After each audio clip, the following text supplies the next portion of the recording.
લોકમત ન્યૂઝમાં આપનું સ્વાગત છે।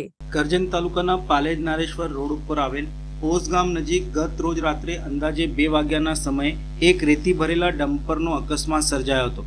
મળતી માહિતી મુજબ ડમ્પર ચાલકે સ્ટીયરિંગ ઉપરથી કાબુ ગુમાવતા વાહન રસ્તા કિનારે આવેલા લીમડાના ઝાડ સાથે અથડાયું હતું। અકસ્માતના પગલે 1 થી 2 વ્યક્તિઓને ઈજાઓ પહોંચી હોવાનું જાણવા મળ્યું છે। ઈજાગ્રસ્તોને તાત્કાલિક સારવાર માટે દવાખાને ખસેડવામાં આવ્યા હતા, જ્યાં તેમની સારવાર ચાલી રહી છે। સ્થાનિક લોકોના જણાવ્યા મુજબ નારેશ્વર પાલેજ માર્ગ ઉપર રેતી ભરેલા ભારે વાહનોની સતત અવરજવર રહેતી હોવાથી અકસ્માતોના બનાવો વારંવાર બનતા રહે છે। માર્ગ સલામતી અંગે સ્થાનિકોમાં ચિંતા જોવા મળી રહી છે। સ્થાનિક નાગરિકો દ્વારા રેતી ખનન અને ઓવરલોડ વાહનો સામે વધુ કડક દેખરેખ અને જરૂરી કાર્યવાહી કરવાની માંગ ઉઠી રહી છે।